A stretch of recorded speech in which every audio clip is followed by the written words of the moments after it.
Hi friends, welcome to serials கொண்டாட்டம். நம்ம மூன்று முடிச்ச சீரியலில் இப்போ என்ன இன்ட்ரெஸ்டிங்காக போயிட்டுருக்கு அப்படின்னு பார்த்தீங்கன்னா, நம்ம ரஞ்சித்து நந்தினியோட கையில் கிடக்கிற மோதிரத்தை கலட்டணும்னு சொல்லிட்டு அடியாலெல்லாம் செட் பண்ணுறாங்க. இந்த வீடியோ ஃபுல்லாக பார்த்தா தான் இந்த வீடியோக்கான ட்விஸ்ட் என்ன அப்படிங்கிறது உங்களுக்கு தெரியும். அதுக்கு முன்னாடி நம்மளோட சேனலை நீங்கள் சப்ஸ்கிரைப் பண்ணாமல் பார்த்தீங்கன்னா சப்ஸ்கிரைப் பண்ணிக்கோங்க. கிட்ட இருக்கிற பெல்லைக்கான டச் பண்ணி ஆள்னு கொடுத்தீங்கன்னா நாங்கள் போடுற எல்லா வீடியோஸுமே உங்களுக்கு வந்துடும். வாங்க இப்போ நம்ம வீடியோக்குள்ளே போகலாம். நம்ம சூர்யா அட்வொகேட்டை மீட் பண்ணிட்டு வராங்க. ஏன்னா நம்மளோட அருணாச்சலத்தை வெளியே எடுக்கணும். ஏன்னா பெயிலில் எடுத்துட்டாங்க. ஆனால் பார்த்தீங்கன்னா நம்ம அருணாச்சலத்துக்கு இன்னும் முழுசாகவே ஒரு விடுதலை கிடைக்கல. அருணாச்சல ஐயா உடம்பு சரியில்லாதனால மட்டும்தான் அவங்களுக்கு பெயில் கிடச்சிச்சு. ஸோ இது தெரிஞ்ச நம்ம சூர்யா அட்வொகேட்டை போயிட்டு மீட் பண்ணிட்டு வராங்க. வந்ததுக்கப்புறமா நம்ம நந்தினியை பார்த்து மீட் பண்ணி பேசுகிறாங்க. நந்தினி நம்ம சூர்யா வீட்டுக்குள்ளே வரும்போது ரொம்ப சோகமாக வராங்க. உடனே நந்தினி சூர்யா சார் என்னாச்சு சார், எதனால இப்படி சோகமாக இருக்கீங்க, எதுவும் பசிக்குதா சார், உடம்பு எதுவும் சரியில்லையா அப்படி சொல்லிட்டு நம்ம சூர்யா சாரை நந்தினி தொட்டு பார்க்குறாங்க. உடனே சூர்யா சாரும் இல்லை நந்தினி அப்படியெல்லாம் எதுவும் இல்லை, அட்வொகேட்டை போய் மீட் பண்ணிட்டு வந்தேன். இன்னும் அப்பா ஃபுல்லாக இந்த பிரச்சனைலேருந்து கிளியர் ஆகணும்னா இல்லீகலாக மட்டும்தான் முயற்சி பண்ண முடியும் அப்படின்னு சொல்லிட்டாங்க. ஆனால் இதை நான் எப்படி அப்பா கிட்ட போய் சொல்லுவேன், இல்லீகலாக அப்பாவை வெளியே எடுக்கிறதுல எனக்கும் விருப்பம் இல்லை, அப்பாவும் கண்டிப்பாக இந்த விஷயத்தை ஒத்துக்க மாட்டாங்க, அதான் எனக்கு என்ன பண்ண போகிறேன்னே தெரியல நந்தினி அப்படின்னு சொல்ல நம்ம நந்தினி நம்ம சூர்யாவுக்கு ஆறுதல் சொல்கிறாங்க. இங்கே பாருங்கள் சார், இங்கே பாருங்கள் அத்தா சார், நீங்கள் எதுவும் யோசிக்காதீங்க. நம்ம அருணாச்சல ஐயாக்கு எப்படி இருந்தாலும் லீகலாகவே நீங்கள் நினச்ச மாதிரி அருணாச்சல ஐயா வெளியே கொண்டு வந்துடலாம். நீங்கள் எதுவும் யோசிக்காமல் மட்டும் இருங்க. அந்த கருப்பசாமி நம்மளுக்கு எப்பயுமே துணை இருப்பார் அப்படி சொல்லிட்டு நம்ம நந்தினி சூர்யாவுக்கு ஆறுதல் சொல்லிடுறாங்க.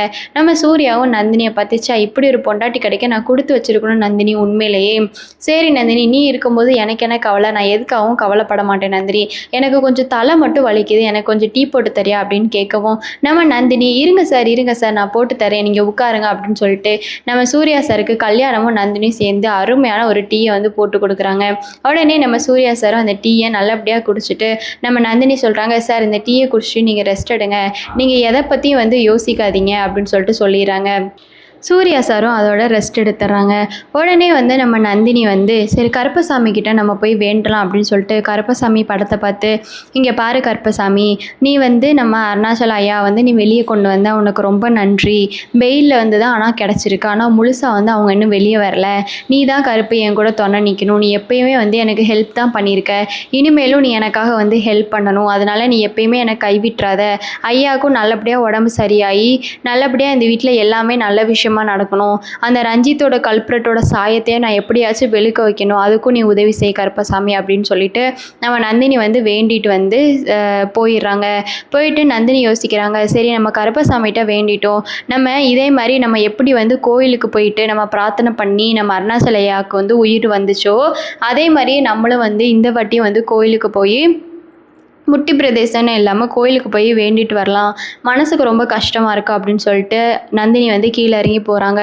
உடனே கல்யாண அண்ணன் நந்தினி கிட்ட தாயே எங்கே தாயே போகிற இவ்வளோ வேகமாக கிளம்பி அப்படின்னு கேட்கவும் நந்தினி நம்ம கல்யாண அண்ணன்கிட்ட இல்லைண்ணா எனக்கு ரொம்ப மனசுக்கு கஷ்டமாக இருக்குது, இந்த மாதிரி சூர்யா சார் அட்வொகேட்டை பார்த்துட்டு வந்தாங்க, ரொம்ப சோகமாக வந்தாங்க, அவங்க மூஞ்சியை பார்க்கவே என்னால் பார்க்க முடியலண்ணா, அவர் எப்பயுமே இப்படி சோர்ந்து போய் நான் பார்த்ததே கிடையாது, எப்பயுமே தைரியமாக இருக்கிற ஒரு நபர் நான் சூர்யா சார், ஆனால் அவரே இப்போ கூனி குறுகி போயிட்டேன்னா எல்லாமே அவரோட அப்பாக்காக தானேண்ணா, இந்த விஷயத்த நம்ம தெரிஞ்சுக்கிட்டு என்னால் என்னென்னா பண்ண முடியும், இதில் என்னால் பண்ண முடிகிற ஒரே விஷயம் நான் கடவுளை வேண்டிக்கிறது மட்டும்தான், அப்போ தான் அருணாச்சல ஐயாவுக்கு உயிர் எப்படி வந்துச்சோ அதே மாதிரி அருணாச்சல ஐயா நல்லபடியாக குணமாயும் வருவாங்க, நான் போயிட்டு வேண்டிக்கிறேன்.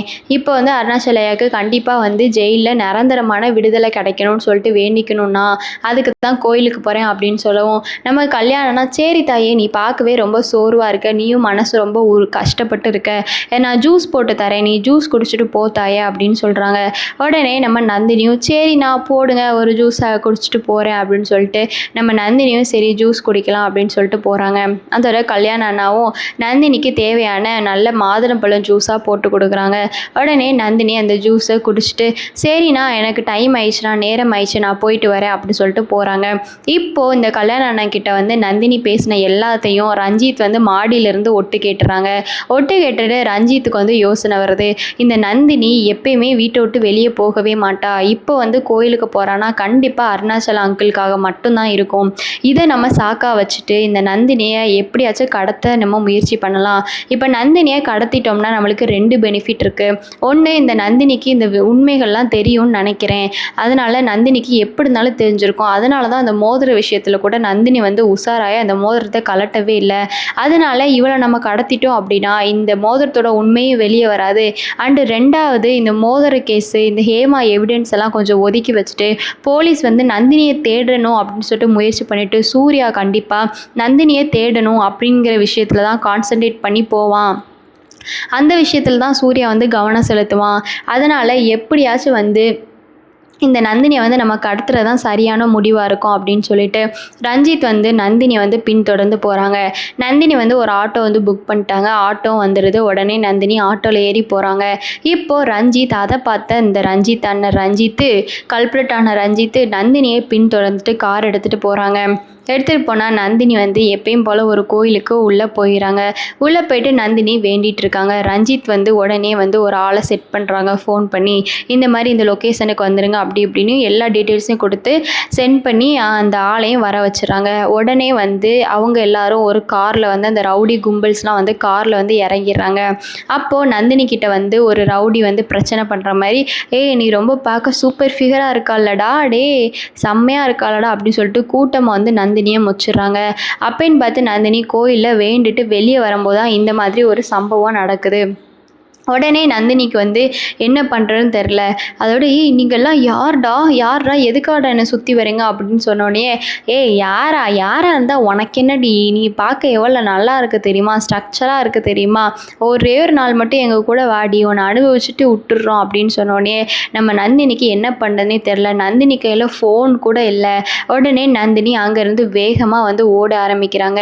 உடனே ரஞ்சித்து அந்த வில்லன் கிட்ட ஓடுறா பாருங்கடா புடிங்கடா அப்படின்னு சொன்னோடனே நந்தினி வந்து ஓடிட்டு இருந்த நந்தினி பின்னாடி திரும்பி பார்த்தா, என்னடா ரஞ்சித்தோட குரல் மாதிரி இருக்கே அப்படின்னு பின்னாடி திரும்பி பார்த்தா அப்போ தான் தெரியுது ரஞ்சித் தான் செட் பண்ண ஆளுக்கா அப்படிங்கிறதே நந்தினிக்கு தெரிய வருது. இப்போ நம்ம நந்தினிக்கு ரஞ்சித் வந்து நந்தினியை கொலை பண்ணுற அளவுக்கு நந்தினிக்கு தெரிய வந்ததுக்கப்புறமா நந்தினியை சும்மா விடக்கூடாது, நந்தினி என்னையை பார்த்துட்டா அப்படின்னு சொல்லிட்டு ரஞ்சித் யோசிச்சுட்டு, அவளை நீங்கள் கடத்துறதும் இல்லாமல் முடிஞ்சால் கொன்றுங்க அப்படின்னு வந்து சொல்லிடுறாரு. உடனே அந்த வில்லன்கள்லாம் நம்ம நந்தினியை ஓடி பிடிச்சி துரத்த நினைக்கிறாங்க. இதுக்கப்புறம் என்ன நடக்க போகுது அப்படிங்கிறத உங்களுக்கு தெரிஞ்சிச்சுன்னா கமெண்ட்ஸ் மூலமாக ஷேர் பண்ணுங்கள். இந்த சீரியலில் உங்களுக்கு சூர்யா சாரை பிடிக்கும்னா சூர்யா சார் சூப்பர்னு சொல்லிட்டு கண்டிப்பாக கமெண்ட் பண்ணுங்கள். அண்ட் இந்த வீடியோ பிடிச்சிருந்துச்சு அப்படின்னா லைக் பண்ணுங்கள். இந்த நெக்ஸ்ட் வீடியோவில் பார்க்கலாம். டாடா.